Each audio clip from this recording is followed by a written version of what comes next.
모든 것이 바뀌었을 때 어떻게 젊은 이스라엘 세금 징수원이 메시아를 발견했는가? 마티 슈브, 번역 윤성덕. 가이 코엔과 저는 아코의 주요 도로에 분주한 교차로를 건넜습니다. 저희는 지역 식당 앞에 모퉁이에 서 있었습니다. 월드컵 경기가 진행 중이었고 몇몇의 손님들이 평면 스크린 주위에 모여 경기를 보고 있었습니다. 가이가 그 모퉁이를 가리키면서 말했습니다. 여기가 모든 변화가 일어난 곳입니다. 그 거리의 풍경은 많은 이스라엘의 마을들의 전형적 모습이었습니다. 주변의 어떠한 특징적인 것들도 그곳에서 13년 전에 일어났던 중대한 변화에 대한 증거를 안고 있진 않지만 가이와 저는 감히 묘사되지 않은 거리 모퉁이는 하나님의 왕국에서 아코시를 위한 중요한 분수령이라고 말합니다. 그 거리 모퉁이에서 무슨 일이 일어났던 것일까요? 이 이야기는 13년 전으로 거슬러 올라갑니다. 가이 코엔은 카찌르 아쉐르 아셀의 추수 공동체의 리더이고 아코시의 2세대 주민입니다. 카사블랑카의 랍비였던 가이의 증조 할아버지는 60년 전에 아코시로 이주했습니다. 가이의 대가족은 모두 아코시에 정착했고 가이는 자라나면서 많은 삼촌들과 숙모들과 사촌들에게 둘러싸여 있었습니다. 각각의 세대는 앞선 세대보다 약간 덜 종교적이었지만 가인은 장남의 대를 이은 장남이었고 이 제사장 집안은 코헨은 히브리어로 제사장, 가이가 그의 세대에 풍조를 세우고 모범이 되기를 바랐습니다. 가인은 정통 유대교 학교에 등록했고 성장기의 많은 시간을 정통파인 조부모와 함께 보냈습니다. 그의 바르 미츠바 성인식이 다가왔을 때 가인은 조상들의 하나님을 섬기고픈 마음으로 끌어올랐습니다. 많은 진지한 젊은이들처럼 가인은 열정적이고 강렬했습니다. 저는 급진적이었고 저의 조부모님들보다 더 초정통파가 되었습니다. 저는 하나님을 알고 싶은 마음이 강했고 토라를 찾고 싶었습니다. 하나님의 말씀이 무엇을 말씀하시는지와 제가 어떻게 그것을 따를 수 있는지를 알기 위해서요.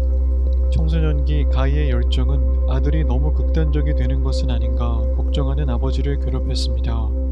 가이는 새로 갖게 된 믿음에 대해 거침없이 말했고 가족이 가이의 선생님들의 엄격한 기준들에 미치지 못한다는 것을 볼 수 있었습니다.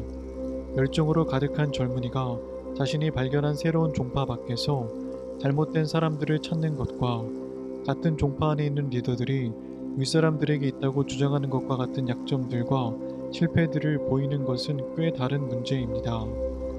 가이의 믿음은 바르 미츠바 성인식 이후 첫 번째 욤 키프르 속죄일에 회당 리더들이 가장 거룩한 기도 전에 경매를 진행하는 것을 목격하고 충격을 받았습니다.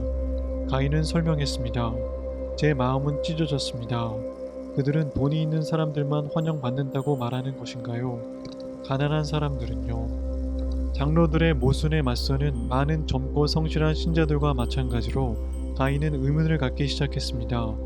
특히 메시아가 예루살렘에 들어오시는 것에 대한 스가랴의 묘사에 당황했습니다. 시온에 따라 크게 기뻐할지어다. 예루살렘에 따라 즐거이 부를지어다. 보라, 내 왕이 내게 임하시나니 그는 공의로우시며 구원을 베푸시며 겸손하여서 나귀를 타시나니 나귀의 작은 것 곧 나귀 새끼니라.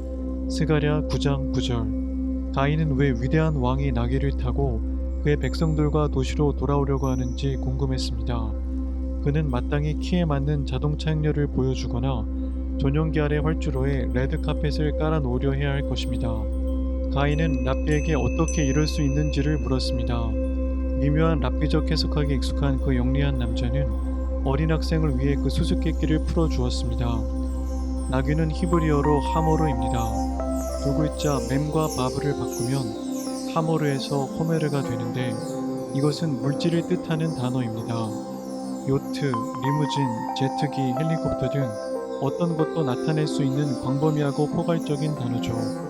가인은 본문의 묘사가 기이하다고 굳이 걱정할 필요가 없는 것이었습니다. 메시아는 그가 선택하는 어떤 물질이라도 타고 돌아오실 수 있기 때문입니다. 가인은 묘기를 부리는 듯한 랍비의 해석에 만족하지 않았습니다. 의심이 커지기 시작한 것입니다.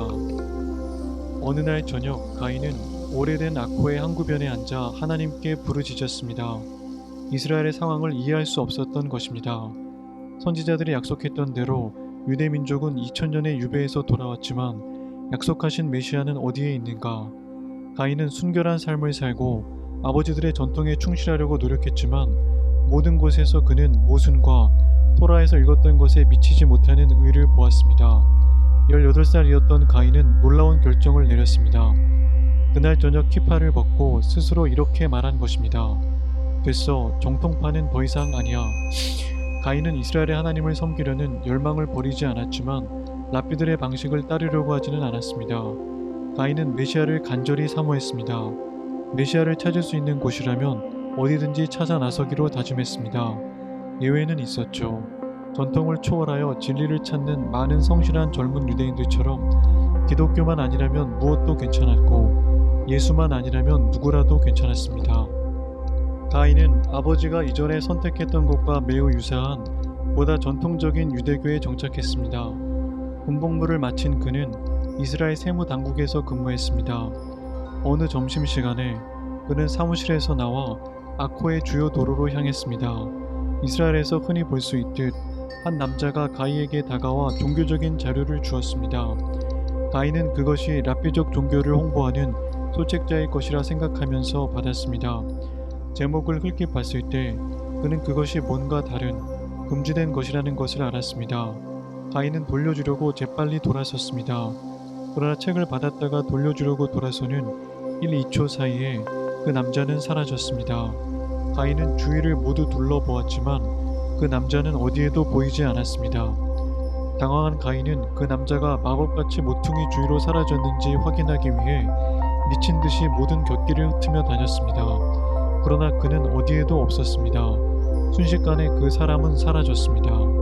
가인은 손에 마태복음 책자를 들고 혼자 있었습니다.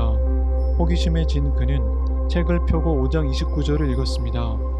만일 내 오른 눈이 너로 실족하게 하거든 떼어내 버리라. 내 백체 중 하나가 없어지고 온몸이 지옥에 던져지지 않는 것이 유익하며 이것은 의로움에 대한 가이의 열망에 호소하는 강한 문장이었습니다. 호기심이 생긴 그는 속으로 생각했습니다. 이 사람은 랍비였고 결국 유대인이었어. 교양적인 목적으로만 읽는 것은 괜찮을 거야. 21장을 읽을 때 가이에게 결정적인 순간이 왔습니다. 이르시되 너희는 맞은편 마을로 가라. 그리하면 곧 메인 나귀와 나귀 새끼가 함께 있는 것을 보리니 풀어 내게로 끌고 오라. 이는 선지자를 통하여 하신 말씀을 이루려 하심이라. 일러스되 시온 딸에게 이르기를 내 왕이 내게 임하나니 그는 겸손하여 나귀 곧 멍에 매는 짐승의 새끼를 탓도다 하라 하였느니라. 마태복음 21장 2에서 5절 말씀. 즉시로 가인은 10대 시절 자신을 당황하게 했던 스가랴서의 구절을 떠올렸습니다. 그 본문은 복잡한 개념으로 설명할 필요가 없었습니다. 말 그대로 나귀의 작은 것, 곧 나귀 새끼를 타고 예루살렘에 오셨습니다. 이 계시가 비추어졌을 때 가인은 성령의 임재를 느꼈습니다. 그리고 바로 미츠바 이래로 찾아오던 것에 대한 믿음을 가졌습니다. 선지자들이 예언했던 것은 헛된 약속이 아니었습니다. 메시아가 오셨고 지금 진실을 갈망하는 이 젊은이에게 찾아오셨습니다. 가이 코헨이 나사렛 예슈아, 이스라엘의 왕을 만났을 때 모든 것이 변했습니다.